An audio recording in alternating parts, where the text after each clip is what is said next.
kebijakan-kebijakan Pak Heldi yang menurut saya kurang pas. Oke.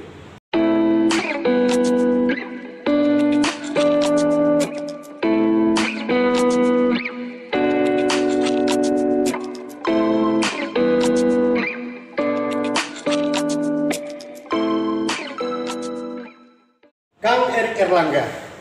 Waduh.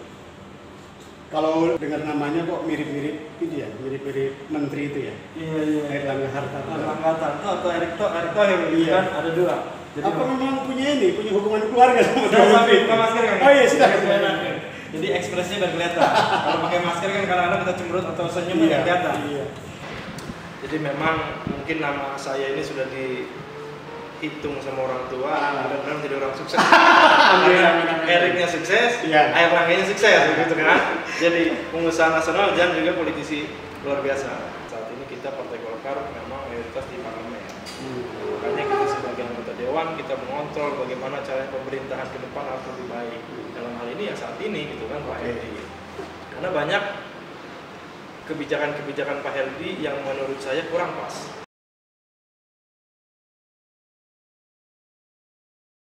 Contoh program janji kampanye dulu banyak yang belum terrealisasi, ya kan? Salah satunya juga pada saat rapat penanganan anggaran pun saya tanyakan bagaimana terkait masalah, walaupun memang kalau misalnya berbicara tupoksi bukan tupoksi saya, karena tupoksi pendidikan itu dari Komisi 2. Tapi dalam hal ini waktu kecepatan badan anggaran itu saya kebetulan sebagai anggota badan anggaran. Jadi saya tanyakan bagaimana yang 520 beasiswa yang nanti akan di reguler ini perubahan ini di 1000, nanti di 2022 jadi 2000 sampai 2025 itu jadi 5000. Nah itu seperti apa? Disampaikan bahwa dengan Pak Kadis yang lama itu Pak Ismet bahwa 520 saat ini tuh masih buyar semuanya, 2 universitas swasta, 2 universitas negeri. Maksud kita kalau memang seperti itu saya sih sebetulnya fair-fair saja, syukur alhamdulillah begitu kan pemerintah bisa memfasilitasi masyarakatnya untuk berkuliah karena memang banyak masyarakat kita juga yang tidak mampu walaupun tinggal di kota industri. Saya sangat mensupport sebetulnya. Tapi programnya mana sepakat kan? Programnya sepakat. Saya sepakat. Tapi maksud saya begini, yang namanya beasiswa itu harus seperti apa dulu nih? Ya kan harus jelas dong. Jangan sampai nanti beasiswa ini malahan menurut saya jadi menyumbang pengangguran kembali untuk pemerintah untuk Kota Cilegon. Karena saat ini kan Kota Cilegon tingkat peringkat kedua nih penganggurannya. Jadi beres kuliah malah nganggur gitu. Nah, kita inginnya diarahkan. Kota Cilegon butuh misalnya, ya kan, misalnya dokter misalnya. Kita sekolahkan tuh kedokteran, ya kan, masyarakat Kota Cilegon. Berdasarkan kebutuhan, karena misalnya rumah sakit kita Kota Cilegon ini RSUD ini dokternya kurang, ya kan? Misalnya mayoritas dari orang-orang luar, ya kan? Bagaimana caranya putra-putra daerah Kota Cilegon ini mampu? Kalau sekarang gimana? Nah itu masih gelondongan, masih di mana-mana SE, SH, MH segala macam mungkin di situ ada semua, gitu kan? Karena dari 2 universitas negeri dan swasta. Nah maksud kita sebetulnya alangkah baiknya, karena memang kita kan memberikan beasiswa itu pakai APBD, ya kan? Ini uang negara yang memang sebetulnya ada juga hak masyarakat. Tapi kan lebih bagusnya mereka ini diarahkan kepada hal misalnya Anda nanti nih saya biayai dengan APBD nih, Kota Cilegon butuh orang yang untuk di industri misalnya tentang kimia segala macam, karena kan di Cilegon ini kan banyak perusahaan kimia, ya kan? Sedangkan notabene masyarakat kita yang saat ini banyak yang tidak direspon dalam hal ini, asumsi perusahaan SDM-nya kurang, ininya kurang, apanya kurang segala macam. Belum diberikan kesempatan. Itu yang harus ditangkap oleh pemerintah. Betul, maksud kita harusnya mereka mempersiapkan nih, SDM-nya sudah ada nih, ya kan, dilatih dengan sedemikian rupa dengan sebaik mungkin dalam hal kuliah, ya kan, S1, S2. Nanti mereka pemerintahnya sudah MOU dengan perusahaan bahwa nanti lulusan terbaik dari Kota Cilegon akan masuk ke perusahaan itu. Bro, sebetulnya di komisi berapa sih? Itu di Komisi 2. Komisi 2. Kita di Komisi 4. Sekarang di Komisi Saya di Komisi 4. Tapi itu ke pendidikan ada di Komisi 2. Komisi 2 ya. Tapi mau komisi berapa, intinya adalah pendidikan itu dibutuhkan oleh sangat dibutuhkan. Nah, kalau kita berbicara dengan tupoksi Komisi 4, saya dengar ada beberapa persoalan di dinas mitra ya. Betul. Mulai dari dinas PU, Perkim dan lain sebagainya. Bagaimana Anda melihat persoalan yang dihadapi oleh dinas mitra ini? Jadi kebetulan kita itu dulu di 2019 itu kita mengadakan tupoksi kita selaku anggota dewan. Pengawasan salah satunya. Kita awasi baik dari kelurahan, baik dari kecamatan sampai ke OPD, kita awasi semua. Sudah masuk belum ke sirup, ya kan? Program-program untuk di reguler misalnya, ya kan? Masuk sudah masuk semua. Mana catatannya? Kan biasa ada datanya tuh. Kita minta datanya. Semua dari kelurahan sampai kecamatan sampai OPD kita cek. Kita serahkan kepada pimpinan. Di 2019 seperti itu, karena di 2020 banyak direfocusing, 2021 juga karena memang ada beberapa kegiatan yang direfocusing, bahkan ada yang macet dengan sistem, ya kan? Nah itu juga yang memang kita tidak lakukan. Nah di 2022 ini saya sudah minta izin kepada ketua, kepada pimpinan-pimpinan DPRD, agar tupoksi itu dilakukan kembali. Karena apa? Saat ini di 2021 capaian kegiatan target salah satu mitra dengan Komisi 4 PU hanya 29% kan? Realisasinya hanya 29%. Alasannya sistem. Karena memang bisa dilakukan itu di pertengahan tahun. Iya kan? Nah, itu kan maksud kita jangan alasan sistem lah, gitu loh. Jadi udah Desember, sebentar lagi mau ganti tahun. Itu baru 29%. Itu tandanya apa itu pemerintahan sekarang? Makanya saya juga tidak paham. Makanya begini kan. Waktu hari apa saya lupa, itu saya ditanya oleh sama beberapa kawan kami bahwa bagaimana dengan penempatan kepala dinas yang baru saat ini di dinas PU yang notabene dari hukum, kan? Nggak linear. Iya, tapi menurut kita sebetulnya Pak Ridwan pun sama kepala dinas yang lama. Itu kan bukan di bidangnya, ya kan? Tapi kan tidak terjadi gejolak. Nah, maksud kita juga sebetulnya mau dari siapapun, mau dari manapun, kalau memang dia ada itikat untuk membangun Kota Cilegon menjadi lebih baik, karena apa? Program wali kota kan ada 3 janjinya, modern, baru, bermartabat. Nah ini yang seperti mana nih? Barunya baru seperti apa? Infrastruktur saat ini banyak yang macet kan? Iya kan? Kalau misalnya berbicara baru, setidaknya dia punya gagasan dan wawasan. Walaupun saat ini kita dalam saat corona, ya kan? Banyak capaian-capaian yang tidak tercapai, ya kan? Nah, maksud kita kalau memang itu dilakukan, coba pemerintah dalam hal ini OPD mempunyai gagasan bahwa oh ini dulu nih yang diutamakan, misalnya kesehatan, pendidikan dan lain-lain.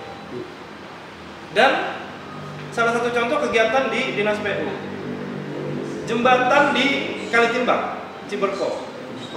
Wali kota pada saat bulan puasa 2021 kemarin, itu dia datang ke situ. Merasakan bagaimana macetnya, bagaimana kreditnya di situ. Kita kawal dari 2020 kita kawal refocusing. Oke lah, karena memang itu memang aturan dari pusat kan refocusing. 2021 kita kawal lagi tuh. Ya, begitu kita kawal kata OLP sama PU ini akan segera dilakukan. Bahkan pada saat itu masih Pak Edi dan Bu Sari. Pak Edi wali kotanya, Bu Sari sekdanya. Kita komunikasi, insya Allah Pak, karena memang itu kredit, ya kan, akan direalisasi. Setelah berjalan waktu, informasi dari Kadis setelah Idul Fitri tidak dilakukan juga. Setelah itu mundur lagi, setelah Idul Adha tidak dilakukan lagi sampai saat ini. Dan bahkan karena saat ini kan masyarakat semua bisa melihat, ada sistem semua di situ. Kapan proyek ABCD dilelangkan, perusahaannya mana saja, nilainya berapa, kapan masa sanggah, kapan ini segala macam, masyarakat semua bisa melihat. Katanya itu yang jembatan itu udah dilelang. Sudah dilelangkan, bahkan sudah ada pemenangnya. Dilelang udah, pemenangnya sudah ada, tapi belum bisa dilakukan. Alasannya pembebasan lahan. Nah maksud kita begini kan ya, saya lah SE, sarjana ekonomi, mungkin hanya sekedar gelar kan, iya kan? Tapi kalau saya rasa dinas terkait, insinyurnya jelas, karena memang sudah bidangnya, iya kan? Masa iya berbicara perencanaan lahan dulu di mana-mana diselesaikan, iya kan? Lahan dulu disteril. Ya, saya simpulkan berarti perencanaannya nggak jelas nih. Menurut saya mungkin seperti itu. Apa tidak punya rencana? Jangan tidak berencana. Itu juga yang menurut saya menjadi gini. Bro, kita ngopi dulu bro. Boleh. Ngopi dulu. Siap. Iya. Karena memang maksud saya juga saya jadi kerap nih ngomongnya. Iya, karena memang maksud saya gini. Pemenangnya saya lihat hari-hari sering lewat situ. Sudah bikin kantor kecil dari. Oke, terima kasih. Ya. Ini Jambi ya. Terima kasih. Nah gini, kalau misalkan nih tender sudah dilakukan, pemenang sudah ada, kan sejatinya semua persoalan sudah selesai, tinggal melaksanakan. Kalau ini ternyata terkendala sama lahan, rencananya? Makanya itu juga yang saya juga bingung. Jadi posisinya saat ini lahan, kemarin kita sudah komunikasi dengan dinas terkait, dengan tim appraisal, karena dinas terkait minta bantuan kepada kita agar bisa menjembatani antara dinas terkait dan masyarakat pemilik lahan. Itu ada 3 lahan yang harus dibebaskan. TK 1, rumah makan 3 bakar 1, satunya lagi lahan kosong, tapi ada dekat ruko. Itu kita sudah panggil dengan dinas terkait, ngobrol di situ. Dia bilang, Bu, biar lebih formal, masyarakat kita dibawa aja ke dinas. Mau masalah dasar berapa di situ, harganya berapa segala macam, biar steril kata kita, dibawa ke sana. Tapi sampai saat ini tidak bisa dilakukan. Gimana masalahnya? Lahan sudah selesai, masyarakat sudah menerima, tapi belum bisa dilakukan. Makanya kemarin pun saya juga komunikasi termasuk dengan kepala dinas yang baru. Saya bilang, Pak Kadis harus gimana ini? Mau sampai kapan? Bahkan dinas terkait menjanjikan akan direalisasi di 2022. Saya tanya, yang bisa menjamin jembatan akan direalisasi di 2022 siapa? Emang sistemnya udah dimasukin? Iya kan? Sedangkan ini anggaran di 2021. Sudah dianggarkan di 2021, uangnya sudah ada, sudah siap, tinggal dilakukan. Iya kan? Jangan-jangan pemenang tendernya tidak disepakati, tidak disetujui ya, atau gimana? Kali itu akan yang lebih. Kalau saya nggak tahu. Kan banyak juga pemenang tendernya sudah ada, tapi kok tiba-tiba dianulir dengan alasan bla bla bla. Itu kan peristiwa sering terjadi. Oh, mungkin karena saya tidak berpengalaman di situ, saya tidak tahu. Oke. Atas kasus itu deh, Kang. Iya. Apa yang akan dilakukan oleh Komisi 4 khusus untuk kasus ini? Nah, makanya ini juga menjadi PR sebetulnya. Saya selalu ingatkan di saat rapat badan anggaran, diri kakak, bahwa dinas terkait itu harus bisa. Bahkan saya pernah statement di salah satu media, sangat keras menurut saya. Kepala dinas, kalau tidak bisa kerja, ini sekali lagi nih saya bilang nih, kalau tidak bisa kerja, mundurkan diri saya jadi kepala dinas. Mundur aja. Karena begini, jangan sampai masyarakat kita yang merasakan. Ini masyarakat Cilegon nih, kita bukan berbicara Anda bukan orang Cilegon, Anda orang mana, bukan. Oke lah, OPD nggak punya konstituen. Nah, kita ini anggota dewan, setiap hari ditanyakan terus gitu kan. Dari sajadah sampai haram jadah kan semua nanya kaki kita ini kan. Iya kan? Nah, maksud kita juga, kenapa saya bilang coba sih capaian ini target tuh direguler saja. Minimal 40% lah capaiannya. Iya kan? Jadi kalau ada kegiatan-kegiatan yang besar tuh, kalaupun terjadi gagal lelang, bisa dilelangkan ulang, ya kan? Kalau direguler, kalau di perubahan sudah mentok ke akhir tahun, nggak kekejar kan? Saya khawatir gini malah, jangan-jangan ini menjelang perubahan tahun itu biasanya banyak, tiba-tiba ada banyak kegiatan siluman untuk Komisi Anggaran. Mungkin nggak itu terjadi? Tapi dengan sistem seperti ini sih, sepertinya tidak mungkin. Tidak mungkin. Mudah-mudahan tidak. Oh, ini masih berpikir positif. Bagus ya. Oke. Kira-kira maksud saya gini, ini kan udah pasti kayaknya nih, hampir dipastikan capaian itu baru 25% hampir dipastikan sampai Desember berakhir kayak 29% itu sepertinya. Nah, kalau ada dinas ke depan ada kepala dinas yang masih tidak bisa menyerap anggaran, seharusnya apa yang dilakukan oleh wali kota? Harus kepala daerah dalam kan pasti mereka pun mendengar langsung, melihat juga kinerjanya seperti apa OPD, ya kan? Harusnya kalau memang Pak Wali itu bisa menerapkan, bisa melakukan statement saya, bikin fakta integritas. Anda kalau tidak bisa melakukan kegiatan ini, berhenti. Nggak usah diberhentiin. Semacam MOU kinerja, betul. Kayak kemana direktur PCM itu. Iya betul. Diminta. Iya. Harusnya kan begitu. Karena apa? Ini kan gini kan. Di 2020 kita nih banyak direvisi OPD. Kalau kita tidak kejar, salah satu infrastruktur misalnya. Kalau tidak kita kejar, bahaya kan? Nggak bakal bisa ketutup nih. Karena yang sudah pasti kesehatan, pendidikan itu sudah pasti, APBD itu sudah pasti lari ke situ dulu tuh. Ya kan, baru yang lain-lain tuh dinas-dinas terkait, salah satu sudah dinas PU. Saat ini saja anggaran di 2022 dinas PU itu cuma 50 sekian miliar, 56 atau 50 sekian miliar. Anggaran untuk di 2022. Baru di periode ini, baru di tahun ini anggaran ini. Sedangkan kita tahu di 2020 itu banyak direfocusing. Saya tanya sama kepala dinas, cukup uang segini untuk pembangunan infrastruktur di Kota Cilegon? Cukup. Ternyata kepala dinasnya nggak lama pindah kan ke Perkim, ya kan, sekarang digantikan oleh Pak Eri. Nah, bagaimana nanti Pak Eri ini bisa nggak nih menjalankan itu? Bisa nggak membuat Cilegon baru dengan 55 miliar itu? Jangan-jangan menjadi Cilegon makin lama. Kita juga tidak tahu kan. Makanya saya tadi bilang barunya dari mana? Infrastruktur masih seperti ini. Lingkar Selatan Kakak bisa rasakan. Saat ini aja kan nggak usah jauh-jauh. Hari ini Kakak lewat macet kan? Kenapa? Jalannya sudah tidak sesuai. Nah, maksud kita juga sebetulnya tidak harus menggunakan APBD. Kerjasamalah dengan industri, karena industri juga sangat memanfaatkan di jalan sini nih.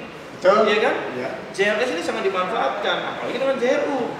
Saya berpikirnya begini, Bro Erik ini keras betul terhadap pemerintahan. Minumnya mesti cair-cair keras. Orang akan berpikir Allah kan memang beda apa sih? Beda alam ya.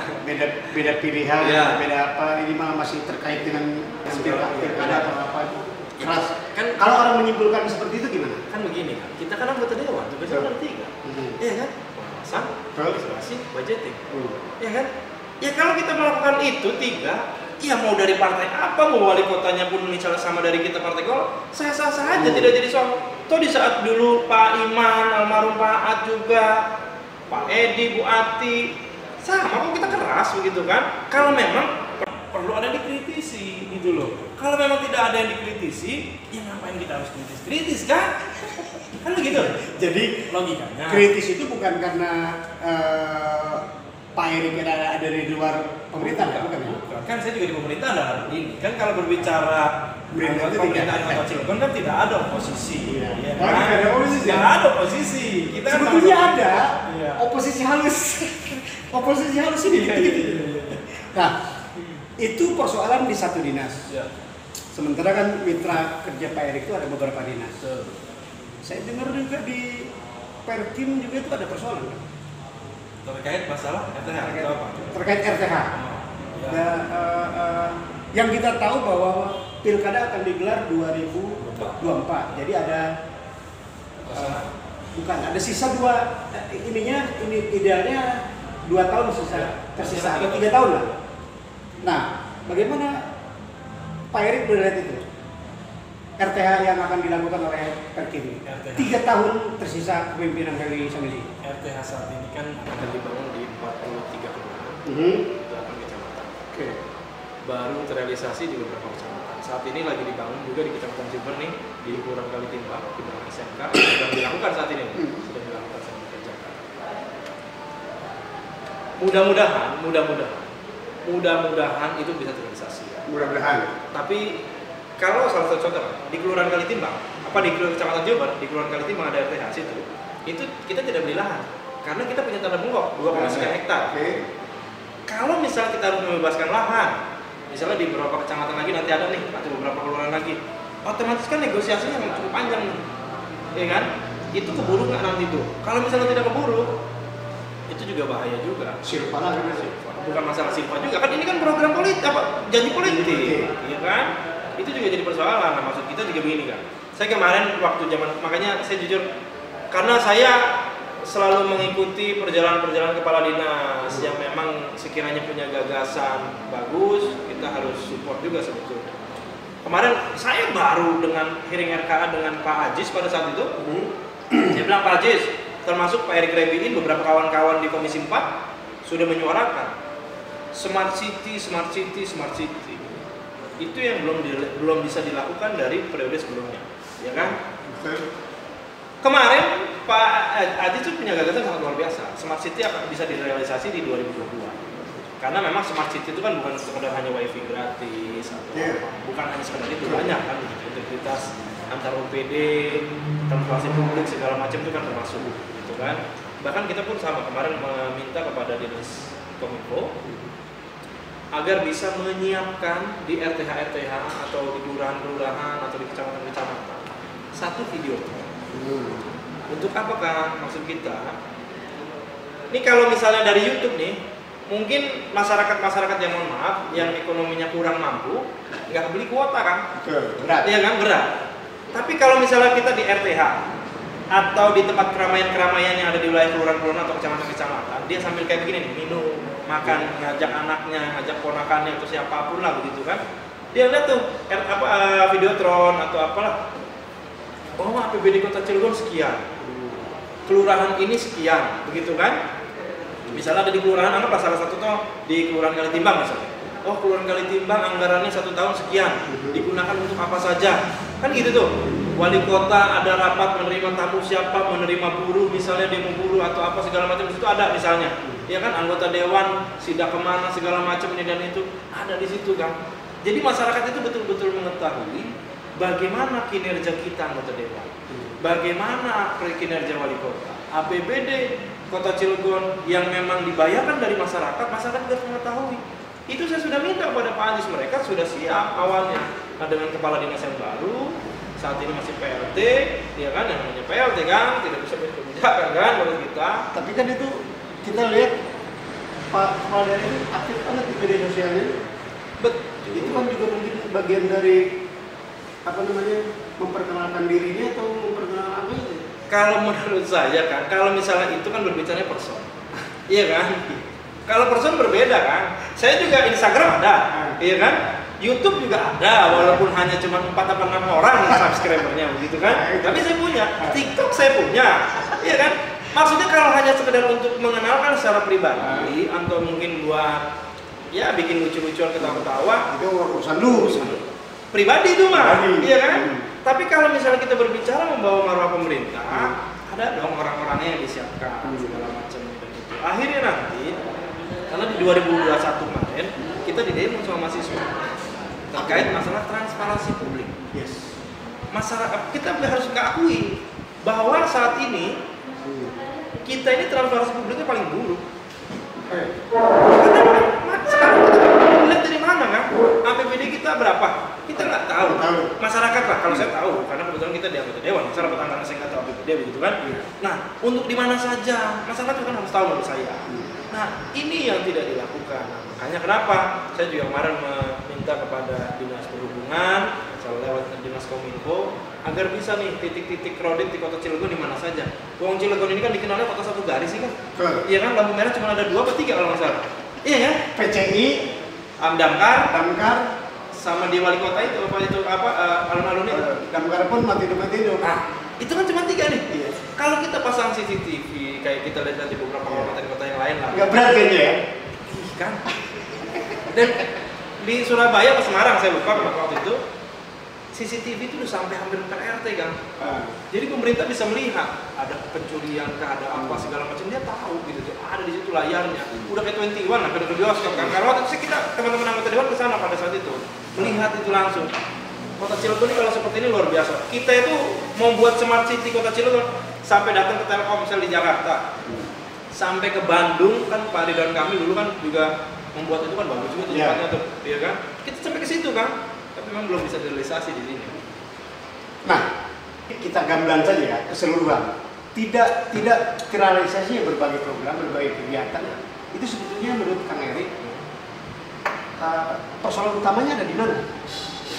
Jadi kepala daerah kalau memang mau serius mau greget, ya kan, mohon maaf Kang ini Pak. Kita sama-sama tahu. Iya.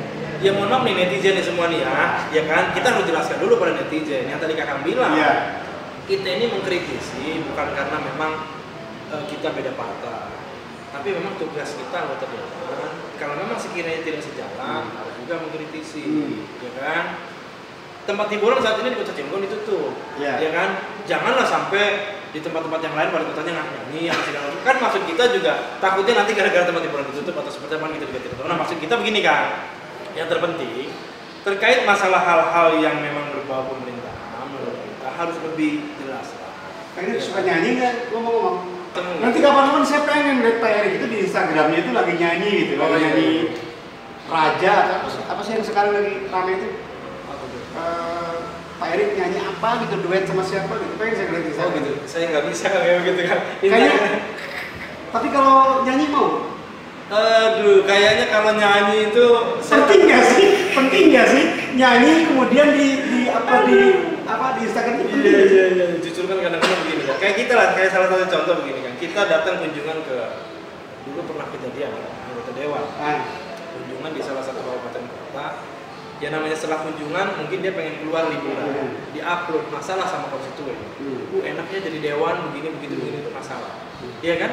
Nah, maksud kita juga jangan juga wali kota dalam hal ini juga melakukan hal seperti itu. Akhirnya nanti, enaknya wali kota mah digaji oleh APBD, nyanyi, ya kan? Tugasnya cuma datang ke salah satu tempat acara, nyanyi, memberikan sambutan, selesai. Foto-foto di pantai, gitu ya? Iya, maksud kita.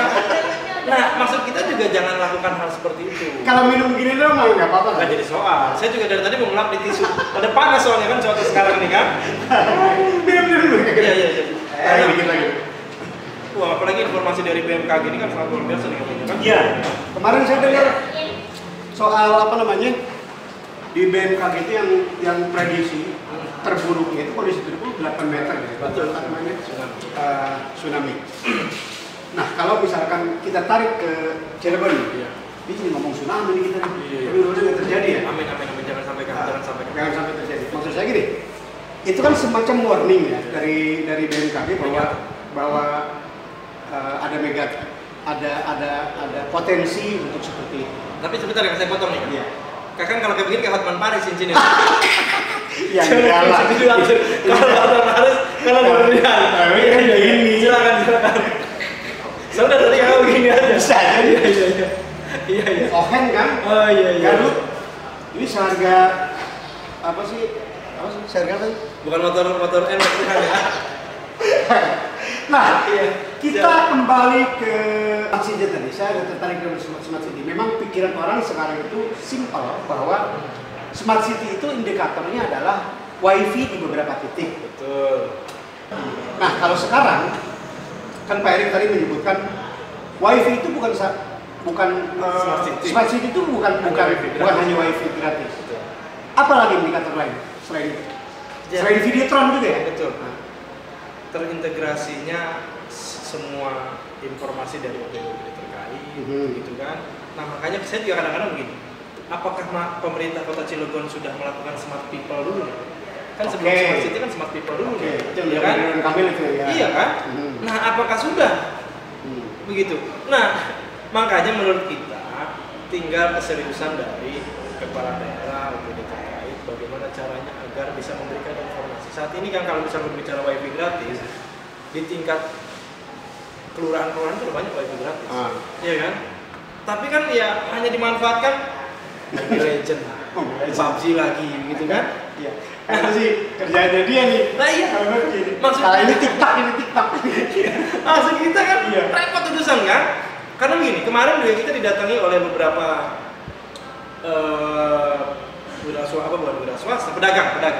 pedagang di alun-alun Kota Cilegon. Minta dibuka alun-alun Kota Cilegon. Ya. Kemarin Pak Bukhari sudah siap, tapi sampai saat ini tidak dilakukan, belum dibuka. Karena maksud kita apakah ini harus segera diberikan masyarakat kita ini terkait masalah UMKM. Karena kalau misalnya kita tidak kuatkan dari segi UMKM, percuma bahwa wakil wali kota jualan pisang, jualan bubur, percuma maksud kita. Kalau misalnya maksud kita nih kan bukan menyindir nih, bukan menyindir, maksudnya sama-sama mengingatkan. Karena apa? Kemarin kita pun melihat bahwa Pak Wakil sudah sangat konsen terkait UMKM, iya kan? Mereka menggembur-gemburkan tuh, tapi tempatnya harus cepat-cepat disediakan. Rumnas menjadi dilema juga. Akhirnya masyarakat kita kalau untuk murawiri ke situ sempit karena ada orang jualan di situ tidak ditata dengan baik. Maksud kita kalau memang mau seperti itu, pemerintah tuh harus hadir di setiap kegiatan-kegiatan masyarakat. Ada juga di Sambirata tuh, namanya apa saya lupa itu tuh. Ada di Sambirata tuh di dekat Polsek Uber tuh, dekat Alfamidi. Itu juga harus segera pemerintah tuh hadir di situ, ditata tuh. Itu kan sepi, di Perumnas rame. Apa yang jadi persoalan? Karena ini kan persaingan bisnis sebetulnya.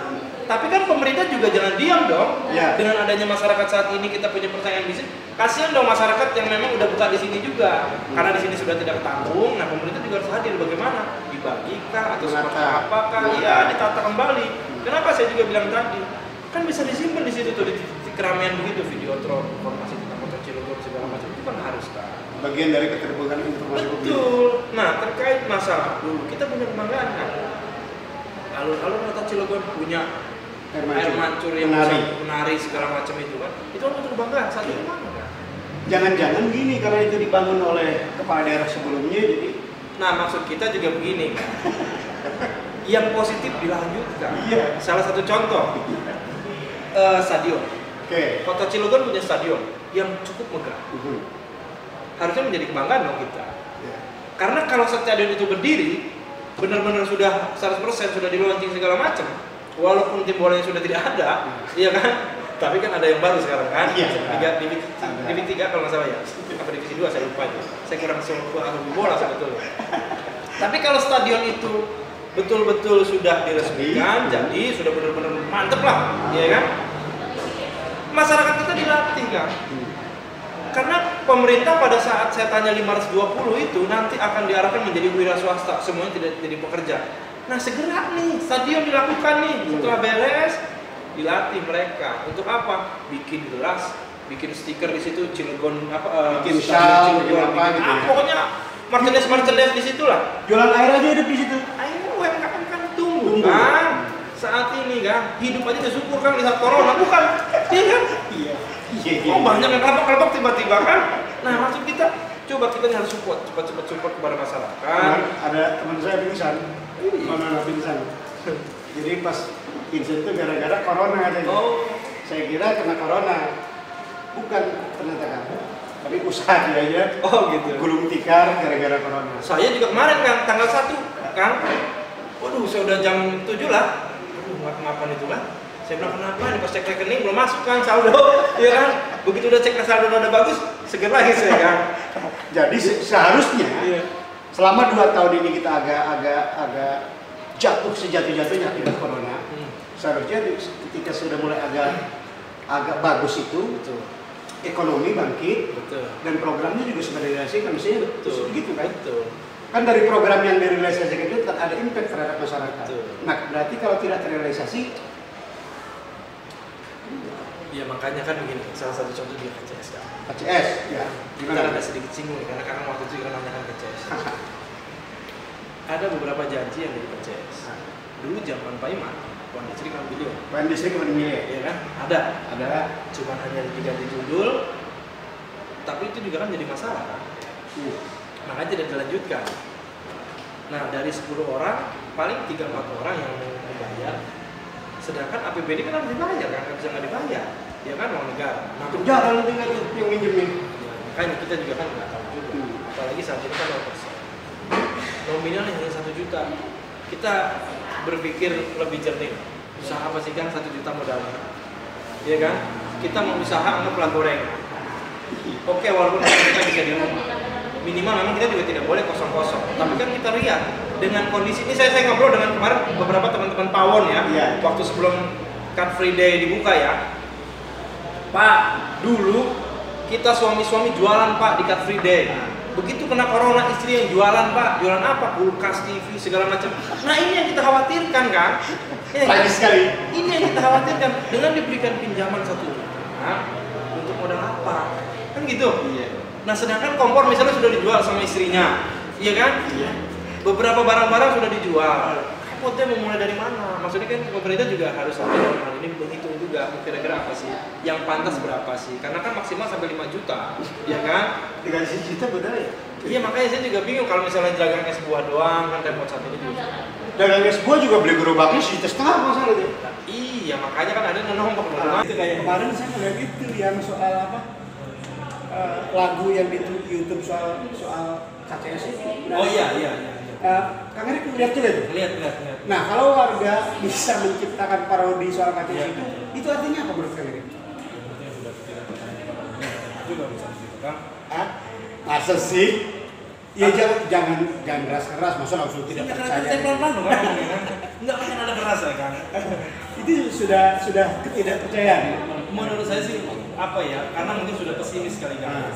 Dengan apalagi capaian dia, tapi kita berdoa mudah-mudahan itu bisa terrealisasi. Walaupun kan, kalau menurut hitung-hitungan dari beberapa faktor itu tidak bisa terrealisasi 100%. Jadi itu juga repot, bahaya juga kan, ya kan. Tapi minimal dia kan sudah melakukan beberapa program-program yang bagus. Program yang mana nih kan? Saya tanya dulu nih sama kakak nih. Ini kakak sebagai ini nih, kita tanya kakak. Ini saya bukan kakak yang nanya, saya nanya. Nah, menurut kakak program apa saja yang sudah dilakukan dari pemerintah? Ada tuh membangun sampah, membangun sampah. Apa sih bak sampah ya? Terus? Bak sampah apa mendaur ulang sampah? Daur ulang sampah. Terus? Ya setidaknya hargain dong, dia sudah melakukan. Ya itu satu, itu apa lagi nih? Sekarang ini target 100 hari saja coba. Ini sekarang kakak yang nanya dulu sama saya nih. Saya nanya nih sama kakak nih. Ya, target 100 hari sudah dilakukan. Sudah dilakukan. Ini bukan pengecetan sama kursi roda ya, jangan itu nih. Ini saya kan saya berbicara kan kasih tahu, jangan yang itu dulu, yang lain. Jadi ini siapa hostnya sebetulnya? Iya makanya kan maksud saya begini. Saya udah 3 YouTube, ya kan 3 channel YouTube. Saya ditanya terus, saya bilang kan kapan saya nanya. Nah, mudah-mudahan saya bisa nanya. Alhamdulillah bisa nanya gitu kan. Di berita karya ini saya bisa nanya. Ada lah yang sudah lakukan.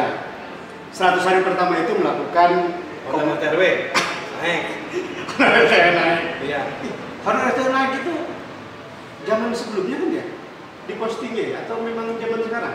Zaman sekarang. Cuman kan jadi perusahaan posting kan. Emang sebetulnya makanya sempat 3 bulan nggak digaji, ya kan? Sempat 3 bulan tidak digaji karena memang anggarannya kan kita diketok palu anggaran itu di 2021, ya. Pasti di 2020, betul, ya kan?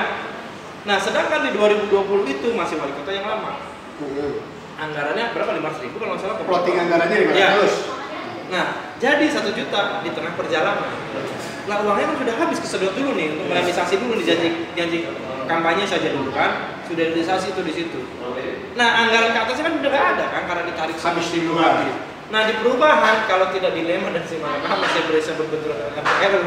Saya cuma mau nanya begini, kan ada beberapa juga tuh yang sempat naik ke permukaan, di mana keputusan itu dilakukan di tengah perjalanan seperti salah satunya 13 tenaga ahli. Itu kan anggarannya tidak ada, di-shift dari anggaran lain. Yang saya tanyakan justru bukan kebijakan wali kotanya. Anda ini sebagai anggota dewan itu tidak bersikap gitu. Kita selalu bersikap kan. Kita selalu menyurati. Berkali-kali 13 tenaga ahli itu tidak pernah ditemukan. Kita temunya sama Asda 1, Asda 2. Hanya seperti itu. Kita menanyakan anggaran dari mana, regulasinya apa. Selalu kita tanyakan kan. Selalu kita tanyakan. Dan jawaban selalu tidak memuaskan. Akhirnya betul kan terjadi sekarang permasalahan. Apa itu? Kan kemarin mahasiswa ke. Oh iya. Kejaksaan Agung. Iya. Nah sekarang cantolan dari mana kan? Iya kan? Nah maksud saya gini, itu kan dia kan tidak punya pijakan anggaran, betul. Sehingga di-shift dari anggaran lain. Betul. Maksud saya begini, sebagai lembaga yang punya kekuatan terhadap itu, kok nggak bisa gitu memanggil wali kota apa untuk bertanya langsung? Kita sudah di setiap rapat anggaran kita selalu sudah tanya. Ke wali kotanya pada saat itu ada wali kotanya. Ada wali kotanya, ada wakilnya, dan jawabannya selalu tidak bisa diterima. Sudah berkali-kali dijawab, selalu seperti itu aja. Oke Kang, poinnya adalah bahwa dinas-dinas ke depan khususnya mitra itu melakukan terobosan dan mengejar target pembangunan sehingga bisa tercapai, kira-kira begitu ya. Kang Erik, thank you. Sudah 1 jam menemani. Mudah-mudahan apa yang disampaikan Kang Erik bisa menjadi pencerahan buat seluruh warga Kota Cilegon. Dan mudah-mudahan juga apa yang disampaikan oleh Kang Erik bisa sedikitnya memberikan motivasi buat eksekutif ya, sehingga program-program yang tahun 2020 mendatang yang sudah diprogramkan bisa terrealisasi. Thank you, terima kasih. Assalamualaikum warahmatullahi wabarakatuh.